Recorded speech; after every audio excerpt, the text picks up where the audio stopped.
Assalamualaikum warahmatullahi wabarakatuh. Halo semuanya, perkenalkan nama saya Sylvia Fauzia Umsa dari kelas 12 Tujuh. Di sini saya bersama Bu Uli Arfianti. Di sini saya akan melakukan wawancara mengenai hubungan antara pergaulan remaja dengan kerasnya hati remaja itu. Nah, menurut Bu Uli, bagaimana hubungan antara pergaulan remaja zaman sekarang dengan kerasnya hati? Pergaulan remaja saat ini ya, Mbak.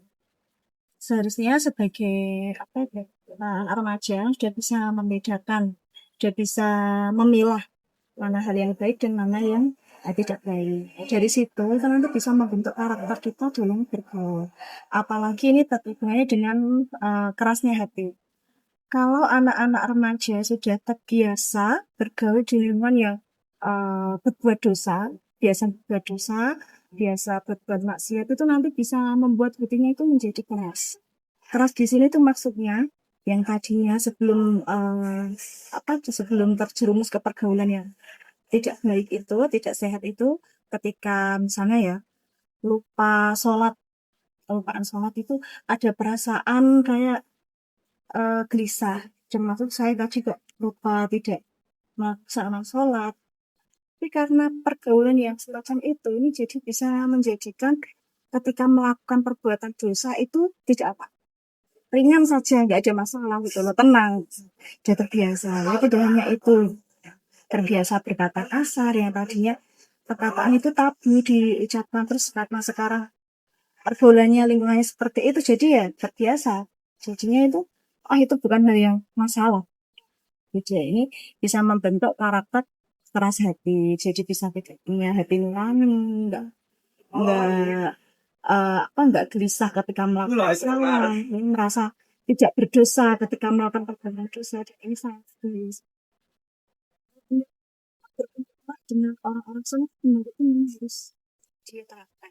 Apalagi seusia jenengan dia bisa mikir, oh ini pengaruhnya itu apa buat saya kalau saya terus-terusan bergaul dengan lingkungan semacam ini. Kalau memang dirasa tidak sehat, tidak memberikan pengaruh positif, sebaiknya ditinggalkan sebelum terjerumus ke lebih jauh lagi. Lalu menurut Bu Lia, apakah kebiasaan di Mandawudi seperti sholat sunnah, membaca sholawat itu sudah sesuai untuk mengurangi kerasnya hati para siswa Mandawudi? Iya, sangat sesuai. Sangat sesuai karena memang ya dengan kita itu melakukan ibadah, ingat kepada Allah, berzikir ya. Apalagi di Madura Kudus ini memang dianjurkan tidak hanya melakukan ibadah wajib, sunnah dari mulai kegiatan pagi, kegiatan agama pagi, sampai sholat berjamaah terus juga dianjurkan untuk melaksanakan juga yang sholat sunnahnya, yaitu mengingat karena semakin dekat seseorang dengan Allah, dengan Tuhannya, itu menjadikan hati itu lembut. Jadi tidak keras hati. Ibaratnya karena terbiasa sholat tepat waktu, sholat berjamaah, sholat wajib ya, sekalipun sudah dilakukan. Kalau sudah terbiasa berjamaah, ketika kok tidak berjamaah itu rasanya kok nggak apa ya, kurang kurang lega gitu rasanya. Itu kalau memang hatinya sudah lembut.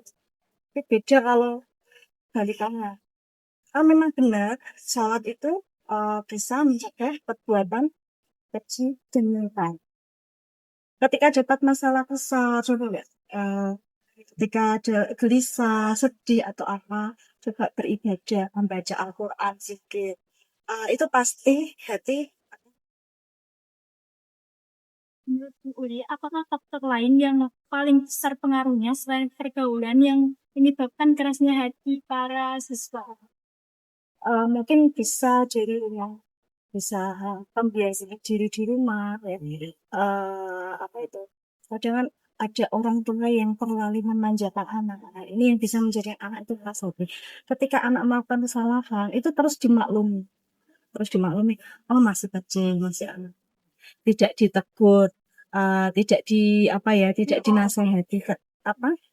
Tidak pernah dimarahi. Namanya orang tua kan pasti kalau anaknya salah, ya sebenarnya diingatkan dengan cara bagaimana anak itu bisa benar-benar menyadari akan kesalahannya. Kalau yang dilakukan salah, Tapi kalau dari orang tua yang terlalu sayang, ada orang-orang sangat saking sayang sama anak sehingga untuk memarahi anak tuh nggak tega. Jadi biarin aja dimaklumi. Nah, ini nanti tuh bisa menjadikan anaknya malah berhati yang keras karena merasa tidak pernah salah. Ya, dia tuh sombong ya, merasa nggak pernah salah. Terus ketika dinasehati malah tidak mau menerima. Nah, ini juga bahaya. Dari rumah juga sangat penting, di sekolah juga penting. Baik, terima kasih Juli atas wawancara dan waktunya. Ya, Mohon maaf apabila ada salah kata. Wassalamualaikum warahmatullahi wabarakatuh.